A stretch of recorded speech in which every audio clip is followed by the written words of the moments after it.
बालकांड में है। स्वामी जी चौथे दोहे में लिखते हैं, उदासीन अरिमित हिते सुनत जरहि खल रीति जानी पानी जुग जोरी जन बिनती करई प्रीति। स्वामी जी कहते हैं, बचन वज्र जिहि सदा प्यारा असहस नयन पर दोष निहारा। वचन वज्र, जिनको कठोर वचन वज्र के समान प्यारा लगता है, वो स्वामी प्रथम पूज्य प्रातः पूज्य श्री जी कहते हैं कि कठोर वचन, जिनका स्वभाव होता है कि अपने ये सुंदर मुख से, जिनको परमात्मा ने राम नाम लेने के लिए बनाया है जीवा को, उनसे हमेशा कठोर वचन का निष्पादन करता है, कठोर वचन बोलता है।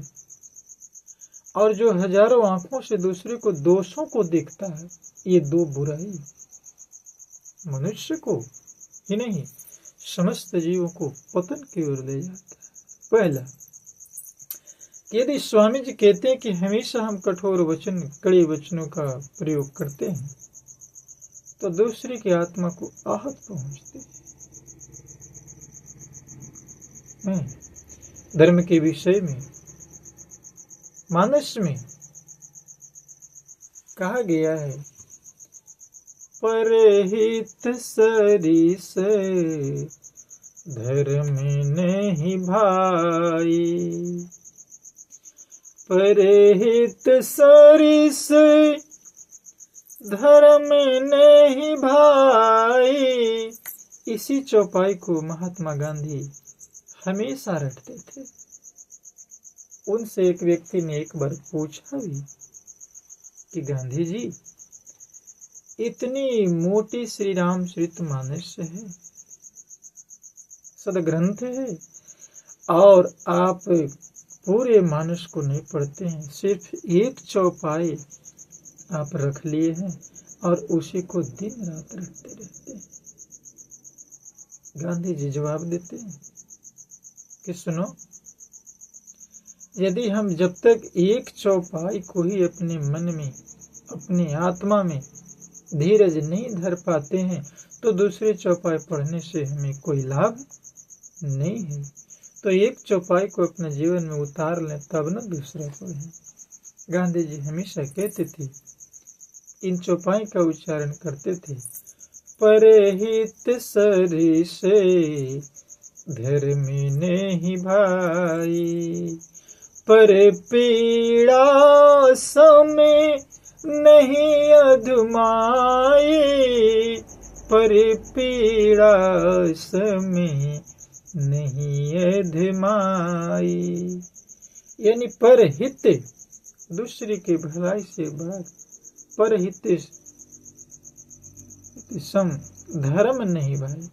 परहित यानी दूसरे की भलाई के समान दूसरा कोई धर्म नहीं है, और दूसरे की पीड़ा पहुंचाने के समान कोई पाप नहीं। पर पीड़ा सम नहीं अधमाई। स्वामी जी का कहना है कि हम पीड़ा सिर्फ अपने कर्म से नहीं, मन, वचन और कर्म तीनों से पहुंचाते रहते हैं। यदि मन में हम सोचे कि किसी का बुरा हो जाए, तो भले जिसके बारे में सोचे वो व्यक्ति जान नहीं रहा है, लेकिन हम अपने मन में तो सोचे और कहते हैं कि इस मन में, इस तन में, इस आत्मा में, इस हृदय में, कण कण में भगवान है, और भगवान अंतर्यामी है, अंदर की बात को वो जानते हैं, जान रहे हैं। तो हमने मन में क्या सोचा, क्योंकि तन मन धन सब परमात्मा का है, हमने न्यौछावर किया है। तो ये मन में जो सोचा गया वो परमात्मा तो जान रहा है ना। तो दूसरे का बुरा हो या न हो, मेरा तो बुरा हो ही जाएगा। और दूसरी बात कि हम हमेशा अपने कड़वे वचन का प्रयोग करते हैं, जिससे दूसरे के अंतरात्मा को आहत पहुंचती है। जैसे कौवा भी काला होता है और कोयल भी काली होती है, लेकिन कोयल को लोग इसलिए अच्छे श्रेणी में रखते हैं क्योंकि उनकी वाणी मीठी होती है। और कौवा जो ही घर पर अगल बगल आकर कौ कौ करता है, लोग उसको धुतकारते हैं, भगाना शुरू करते हैं कि हल्ला कर रहा है, कौवे के जैसा कौ कौ कर रहे हो। इस तरह से उपमा दी जाती है। तो अपनी बोली से हम मन क्रम वचन, वही तो वचन है, कड़वे वचन से हम दूसरे को हमेशा दुख देते हैं, अहित करते रहते हैं। इसलिए स्वामी जी कहते हैं कि वचन वज्र जही सदा प्यारा, यानी जिनको कठोर वचन रूपी वज्र सदा प्यारा लगता हो, और सहस नयन पर दोष निहारा, जो हजार आंखों से दूसरे के दोषों को देखते हैं, उसके विषय में कहा गया उदासीन अरि मीत हिते सुनत रही खले रीति, अजानी पानी जुग जोरी जन बिनती करई सप्रीति।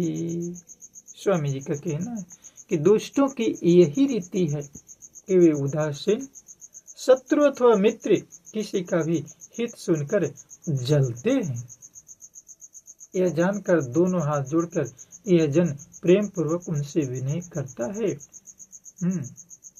और मैंने अपनी ओर से भी विनती की है, परंतु वे अपनी ओर से कभी नहीं चुकेंगे, क्योंकि ऐसे भी कहा गया है, कौओं को बड़े प्रेम से दुलार से उसे पालिए, परंतु वो कभी मांस नहीं त्यागेंगे, क्योंकि उनका स्वभाव है।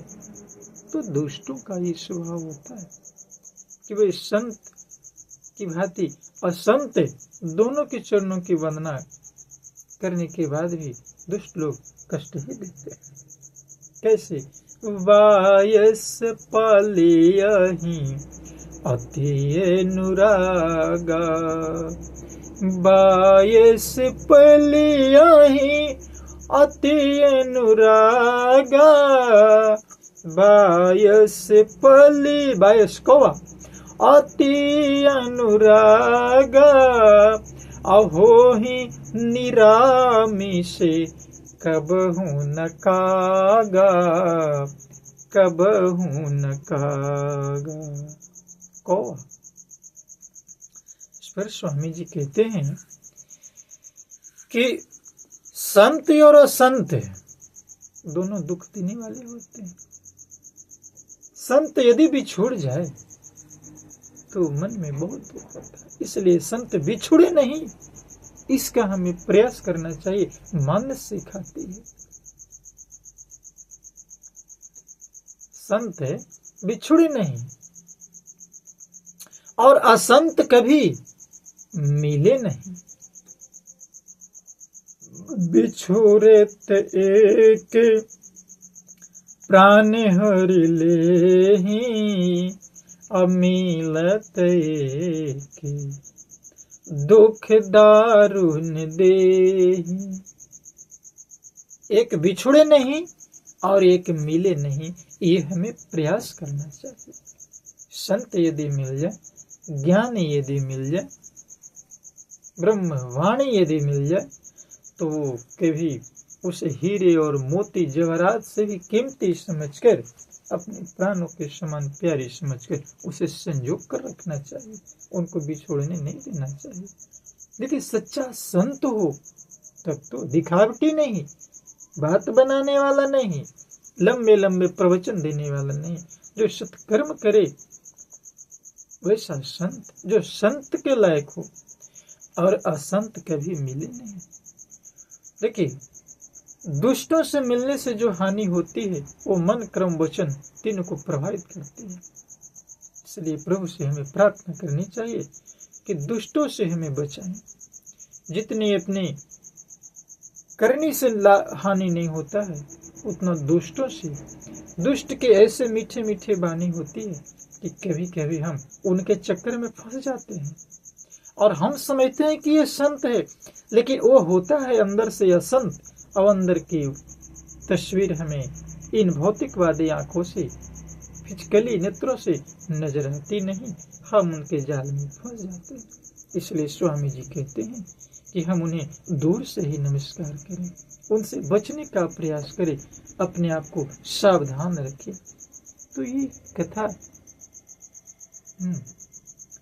इस रीति को बताती है कि ओला जो है खेती को यदि नाश करता है तो कुछ देर के बाद स्वयं भी गल जाता है। इसलिए हमें ऐसे नाशवान से हमेशा बचना चाहिए। देखते हैं आकाश से ओले गिरते हैं, कभी कभी पत्थर गिरते हैं खराब मौसम में, तो सारे किसान के फसल को बर्बाद कर देता है। लोग कहते हैं पत्थर पड़े तो सब गेहूं चौपट, लेकिन कुछ देर के बाद वो पत्थर भी चौपट।